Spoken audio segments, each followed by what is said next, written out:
Bonjour, bonjour, j'espère que vous allez bien. On se retrouve aujourd'hui pour une visite du local de Scrap Didi et surtout une interview de ses créateurs. Bonjour Amandine, merci beaucoup de nous accueillir dans ton local afin qu'on puisse t'interviewer. Bonjour Cricri, bienvenue à toi et bonjour à tous qui allez nous suivre sur cette vidéo. Première question, qui es-tu? Et pour celles qui ne te connaissent pas encore, quel est ton lien avec le scrap? Alors, donc moi c'est Amandine, donc j'ai 33 ans, donc je suis la créatrice donc, de la marque Scrap Didi. Je travaille donc en collaboration donc, avec mon conjoint et le scrap et moi c'est une grande histoire d'amour puisque je suis scrapeuse depuis 15 ans. J'ai 2 enfants, 3 ans et 2 ans, c'est du sport et je suis ravie de vous accueillir aujourd'hui pour vous montrer un petit peu nos locaux et notre univers. Deuxième question Amandine, quand et comment as-tu commencé le scrap? Alors, c'était il y a déjà bien longtemps, donc j'avais 15 ans à l'époque. Alors, j'ai toujours été très manuelle. J'ai fait beaucoup de perles, j'ai fait beaucoup de peinture. J'ai fait également tout ce qui était bracelets brésiliens. Voilà, je suis un peu une touche à tout. Et à l'âge de 15 ans, en fait, je ne sais pas comment, j'ai trouvé des vidéos, que ce soit sur Internet, quelques petits reportages aussi à la télé, et ça m'a beaucoup plu. Et puis voilà, et aujourd'hui, le scrap et moi, c'est une grande histoire d'amour et je suis toujours avec aujourd'hui. Troisième question, quel est ton parcours scrap? Et quelque chose qui m'intéresse beaucoup, quand as-tu créé ta marque et qu'est-ce qui t'a décidé à te lancer? Alors, j'ai un parcours, je pense, un peu atypique. Je suis en fait de base chef de projet digital. Donc, c'est-à-dire qu'en fait, je crée des applications mobiles et des sites internet. Donc, qui était mon métier de base. Et en parallèle de ça, donc j'avais ma passion, donc le scrapbooking. En 2016, j'ai lancé la boutique de Didi. Où je faisais donc uniquement de l'achat-revente de matériel. Et pour la petite anecdote, en fait, en 2017, je vais donc en tant que visiteuse sur le salon VS Paris avec mon conjoint et je lui ai dit une idée très farfelue qui était j'aimerais bien créer ma propre collection de papier et mes propres tampons. Et il m'a dit, eh ben lance-toi. Et ben, un an après, c'est nous qui étions à VS avec notre premier stand et notre premier gros salon. Donc voilà, donc la marque a vu finalement le jour en 2018 avec une première collection qui s'appelait du coup Douceur bohémienne. Et puis voilà, de ce jour-là, après, on a continué. Et puis aujourd'hui, on en est ici. Et puis après, on vous fera découvrir tout ça.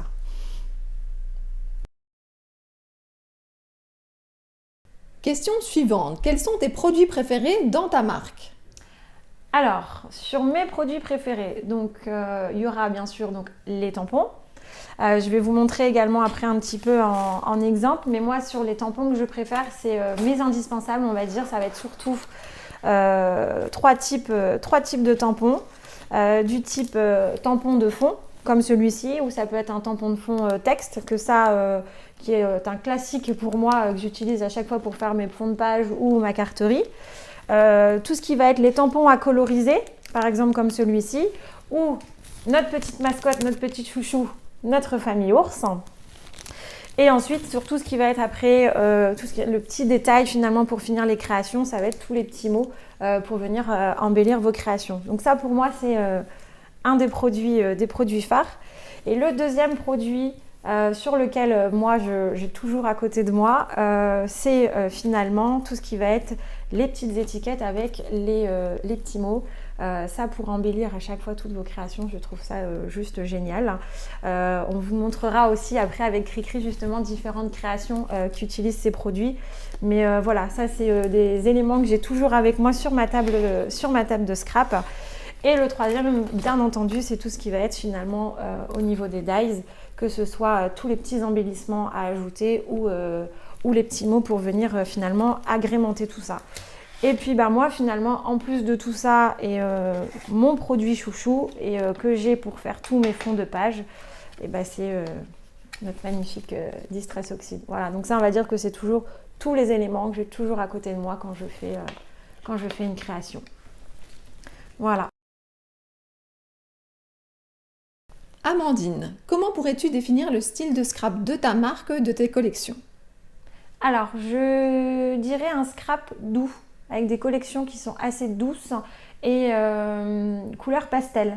Puis après, c'est vrai que c'est un style que moi j'ai, mais finalement après que toute personne peut s'approprier effectivement en fonction de ses créations, puisque finalement, en fonction des produits et de comment vous allez les utiliser, en fait, on a plusieurs styles de scrap qui vont ressortir.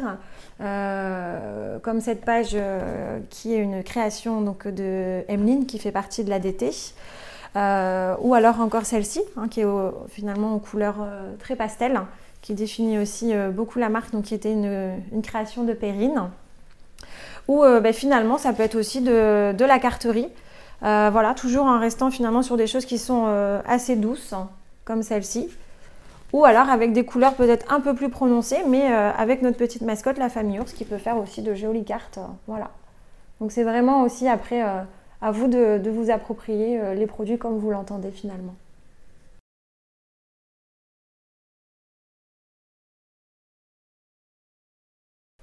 Et toi, quel est le support que tu préfères scraper? Plutôt des mini-albums, des cartes, autre chose? Alors moi j'adore faire des pages. Ou plutôt j'adorais, puisque de par toute la quantité de travail qu'il y a finalement à gérer, et ça c'est quand même un grand regret, c'est qu'aujourd'hui je n'ai plus beaucoup le temps de scraper. Je remercie d'ailleurs en petit aparté ma DT pour toutes les créations qu'elles font. Mais non, moi mon petit chouchou finalement pour scraper, ça reste la page quand je peux et quand j'ai un petit peu de temps. Question suivante. Comment imagines-tu une nouvelle collection, de l'idée à la fabrication? Comment ça se passe? Alors, il y a plein d'étapes. Déjà, effectivement, avoir l'idée, c'est pas toujours simple. Et finalement, des fois, c'est juste la petite lumière qui vient en voyant quelque chose dehors, en voyant quelque chose sur Internet. Ça dépend vraiment. Des fois, ça part peut-être d'un combo qu'on a créé, qu'on aime beaucoup et finalement qui nous inspire une saison, une thématique. Moi, j'aime beaucoup aussi regarder, par exemple, les tendances. Se dire quelles seront, par exemple, je vais prendre le printemps, quelles seront les tendances du printemps, mais pas forcément que en scrap, quelles seront les tendances au niveau décoration, au niveau des tissus, enfin voilà, tout ça, ça nous permet finalement de nous imprégner un petit peu de tout ça. Et moi, finalement, quand je commence toujours finalement par mon combo. Et ensuite j'avance petit à petit donc dans la création des produits, que ce soit les dies, les tampons. Alors après des fois, je passe des tampons aux dies, aux étiquettes, aux pochoirs. Enfin voilà, après, ça dépend vraiment aussi de l'imagination qu'on a, de ce qu'on a en tête au moment voulu. Et toujours le petit carnet pas très loin en se disant tiens, j'ai l'idée ou tiens, j'ai vu ça, donc je note. Et puis après, voilà. Alors, il faut savoir qu'une collection prend énormément de temps, prend plusieurs semaines, des fois, voire plusieurs mois à créer. Donc voilà, et puis jusqu'à l'aboutissement final. La question suivante, c'est un peu la suite. C'est finalement où crées-tu? Parle-nous un peu de ton espace créatif. Alors, où je crée, c'est plutôt finalement où nous créons, puisque dans la marque Scrap Didi, il y a effectivement toute la partie en amont d'imaginer et créer les collections, mais après il y a la partie fabrication, puisque la majorité des produits qu'on peut fabriquer nous-mêmes, on le fait. Donc moi, on va dire la première partie, donc c'est imaginer les collections, les créer. Et finalement, je fais ça la majeure partie du temps ici. Et puis finalement, je pense comme tout entrepreneur, le soir aussi, en rentrant chez lui ou le week-end, entre deux, quand il a un petit peu de temps, où finalement, j'ai mon allié de toujours avec lequel je travaille, donc qui est mon iPad. Et le deuxième espace créatif qui finalement sera juste à côté et qu'on vous fera découvrir après, qui est du coup toute la partie fabrication, du coup sur lequel on va pouvoir fabriquer tout ce qui va par exemple être les pochoirs, les petites planches d'étiquettes, les mots en carton bois et donc aussi tout ce qui va être finalement les tampons. Donc voilà, donc c'est vraiment nos deux espaces sur lesquels on est. Donc ce sera Geoffrey qui sera plutôt sur la partie fabrication. Mais voilà, on vous montrera tout ça en détail juste après. As-tu des projets dont tu peux nous parler? Oui, il y a quelques projets. Alors, il faut savoir une chose, c'est que quand on vous montrera les locaux, tout ce que vous avez là, en fait, avant, c'était chez moi. Donc du coup, on a décidé finalement d'avoir un local spécifique pour Scrap Didi. Donc on vous a présenté donc, le premier local, donc, qui est le local où moi je travaille plus pour tout ce qui est création finalement des collections. La partie juste à côté donc, qui sera plutôt sur la partie fabrication. Et donc là, le projet qu'on a, donc, c'est une troisième partie finalement à ce local qui sera finalement dédié aux ateliers du coup créatifs, à des mini-crops. Mais voilà, ça verra plutôt le jour courant d'année prochaine, puisque finalement, on a emménagé ici, je pense, il y a à peu près 15 jours, 3 semaines. Donc voilà, le temps de tout mettre en place, mais voilà, le fait d'avoir un espace dédié aux ateliers était quelque chose qui me tenait beaucoup à cœur et que du coup je vais pouvoir concrétiser finalement avec ce nouvel espace. Et puis ensuite, d'ici l'année prochaine, effectivement, donc de nouvelles collections à venir. Une question un petit peu plus personnelle. Est-ce que tu arrives facilement à concilier la vie scrap et la vie personnelle? Non, non, c'est très compliqué. Je pense que pour tout entrepreneur, finalement, de concilier les deux, c'est quand même assez difficile. On essaye effectivement de quand même se donner des moments en famille, des coupures. Mais voilà, c'est vrai que quand c'est ton bébé, quand c'est ton entreprise, que tu décides de te lancer et d'avoir un local dédié ou quoi que ce soit, et ben finalement tu te mets corps et âme dedans et voilà, c'est difficile. Mais voilà, ça ne nous empêche pas quand même d'essayer de prendre du temps pour nous. Comme dernière question, j'aime toujours demander, voudrais-tu rajouter quelque chose? Est-ce qu'il y a quelque chose qu'on n'a pas assez parlé dans la vidéo? Je t'écoute. Alors peut-être une chose sur laquelle je n'ai pas forcément accentué, mais c'est vraiment le côté fabrication française. On a à cœur de fabriquer une majeure partie de nos produits. Sur ceux qu'on ne peut pas forcément faire nous-mêmes, ce sera plutôt aussi du local, que ce soit pour la fabrication, l'impression des feuilles, tout ce qui va être les moulures en bois avec notre ébéniste qui est juste à côté de la maison. Donc on tient vraiment, on a à cœur ce côté fabrication 100% française ou entre guillemets faire marcher, on va dire, tout ce qui va être entreprise locale. Et je pense que du coup la suite de la vidéo sera très intéressante pour vous montrer justement notre local de fabrication. Et un autre point aussi sur lequel on attache beaucoup d'importance, c'est finalement le scrap, c'est beaucoup de papier. Et du coup, il faut préserver aussi un peu notre planète. Enfin, faut préserver notre planète. Et on essaye tant bien que mal, et dans la majorité du temps, et dès qu'on le peut, d'utiliser finalement tout ce qui va être du papier recyclé, que ce soit pour nos packaging ou pour finalement aussi l'impression des feuilles. Et là, je vous dis à tout de suite pour la visite. On s'est déplacé dans l'atelier pour vous parler un petit peu de ce qui se passe dans cette pièce. Amandine, dis-nous tout.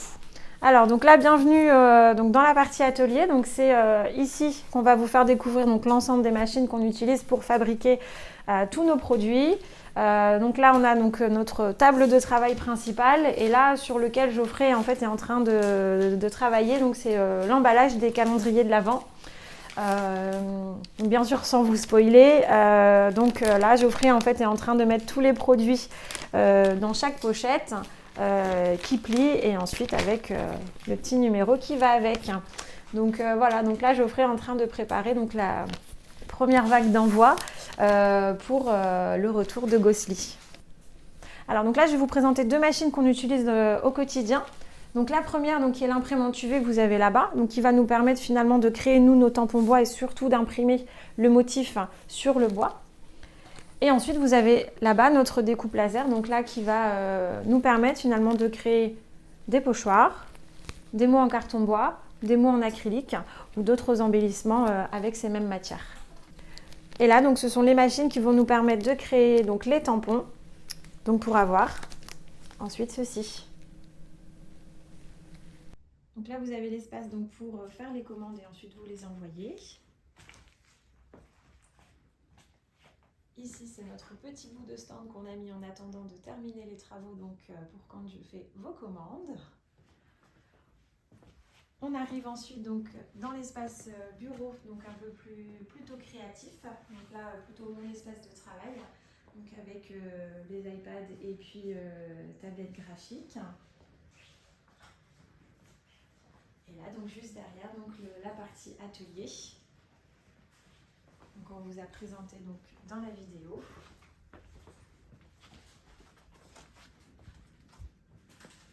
Donc l'atelier, donc avec notamment les différents stocks et donc les machines de fabrication. On va faire coucou. Coucou! Merci beaucoup d'avoir regardé cette vidéo. Et à bientôt chez Scrap Didi. Bisous bisous!